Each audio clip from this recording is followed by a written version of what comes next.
Bonjour les amis, bonjour à tous. Alors les amis, nous voilà l'après-midi du 3 août. Alors on profite de ce temps, de cette petite accalmie, pour pouvoir nettoyer un petit peu. Et bien mes radis, là. Et qu'est-ce qui pousse toujours? Qu'est-ce qui pousse toujours dans les radis? Eh bien, on retrouve toujours sans arrêt les pissenlits. Ouais. Les pissenlits, hein, c'est terrible les pissenlits. Hein. Voilà, autrement, c'est pas encore trop gênant, ça va. Il n'y a pas encore trop de cochonneries. Voilà. Alors ici, nous avons les radis April. Et là, nous avons les radis de Nancy juste à côté. Voilà. Alors l'idéal, vous voyez, avec un petit couteau, c'est que vous coupez un petit peu profondément la racine du pissenlit. Voilà. Comme ça, on le bloque vraiment quand même pas mal. Hein. Voilà, en s'attaquant directement à sa racine. Voilà, il y en a un petit peu à droite, à gauche, les amis. Hein. Voilà, alors je vais vous dire le navet. Le navet April. Alors là, c'est un hybride celui-là, mais ça fait une racine blanchâtre. Et là, vous avez du navet de Nancy, qui était le navet le plus courant qu'on trouve là pour la soupe, tout ça, et pour éventuellement faire un petit peu de cuisine aussi. En rissolé, les amis. Alors, je voulais vous faire voir, alors quel est le meilleur procédé là, entre amis. Là, bien, Denis va me donner du bon fumier de poule et de pigeon. Et moi, je vais lui donner quelques légumes. Mais qu'est-ce que vous en pensez? Ça, c'est pas un bon procédé, ça? Entre amis, ça, c'est super. Bon, à propos, les amis, vous pouvez semer des navets, hein, les amis. On est au 3 août. Vous pouvez semer des navets. Bon, Denis, qu'est-ce que t'en penses? Tu vas te régaler avec une belle Gold Rush. C'est délicieux, hein? Avec un oignon légèrement doré, et ensuite après tu mets ta Gold Rush, là, cuisine au beurre, ou alors cuisine à l'huile d'olive, selon ce que tu veux. C'est délicieux, avec une petite pomme de terre à l'eau. Là, c'est très très bon. Un petit morceau de pâté, un petit morceau de lard, ça devrait le faire. Voilà. Voilà, Denis, je te propose ce petit truc-là. Alors, ça te fera certainement plaisir. Alors, Denis, devant d'aussi belles feuilles de blette, on n'a pas envie de résister. Non, on n'a pas envie de résister devant de belles feuilles minces. C'est cassé. Alors, hop, je vais en prendre quelques-unes. De belles feuilles de blette. C'est pas bien qu'ils cassent ailleurs. Je vais donner un petit coup de couteau. Voilà. Voilà. De belles petites feuilles de blette. Alors, voilà, on va essayer de enlever. Ah bah il n'y a pas trop de fil, il n'y a pas de fil du tout hein, pour le moment. Regardez comment elles sont belles. Quelques belles feuilles de blette pour Denis. Denis et madame, quelques belles feuilles de blette. Allez, voilà. Là elle est un peu plus costaud. Est-ce qu'il y a... Ah, vous voyez là il y a un peu de fil, regardez. On enlève un peu les fils. Voilà. Voilà. Quelques belles feuilles de blette.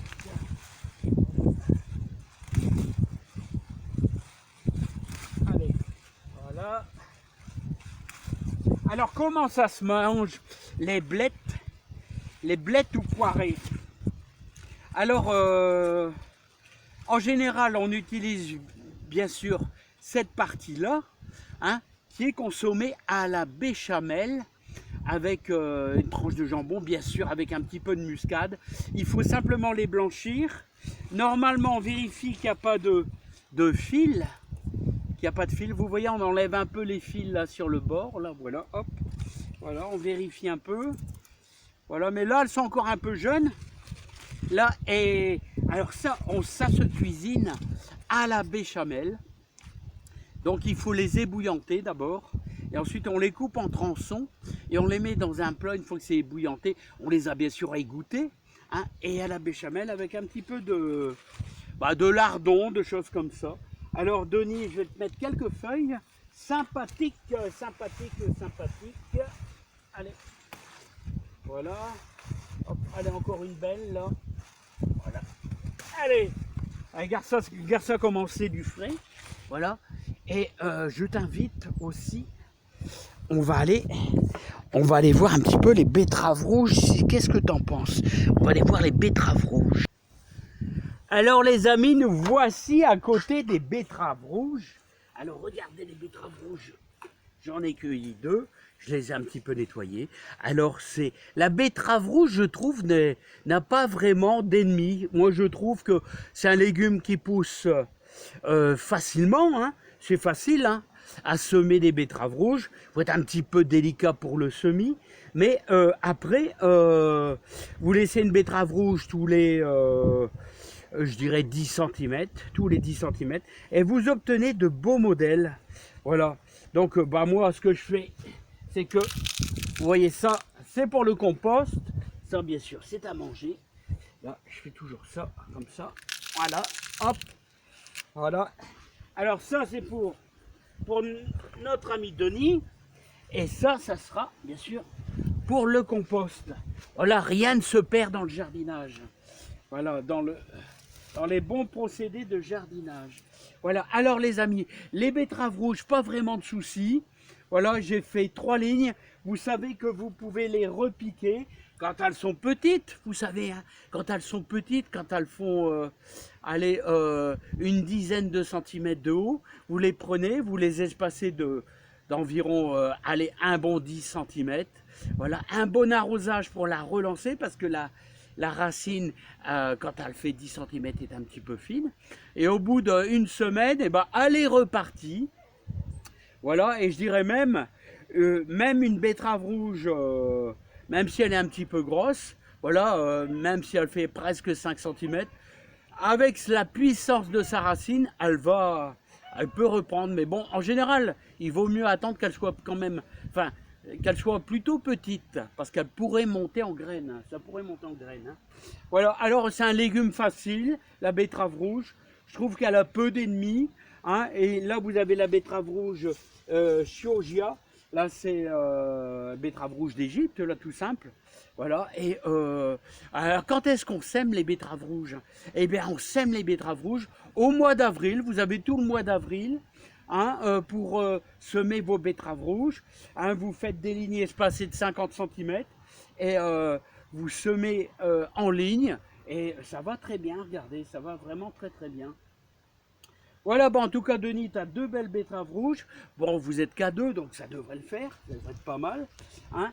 Alors, une betterave rouge, bien sûr, bien ébouillantée, coupée en petits carrés, et avec un peu de persil, et surtout une bonne échalote, ou alors un oignon d'Amposta, ou un oignon de Florence qui sont à côté, du persil, comme j'ai dit, voilà, une petite boîte de thon, tout ça, un œuf dur. Eh bien, c'est un truc super simple et c'est un bon repas d'ouvrier, voilà, et délicieux, les amis. Voilà, la betterave rouge, tu vois, pour toi, Denis. Bon, les amis, bon, bah, encore un légume qui n'a pas trop de maladies, pas trop de problèmes, tout au moins. Les problèmes, c'est surtout au niveau du semis. Et on va parler de quoi? Bah, on va parler du persil.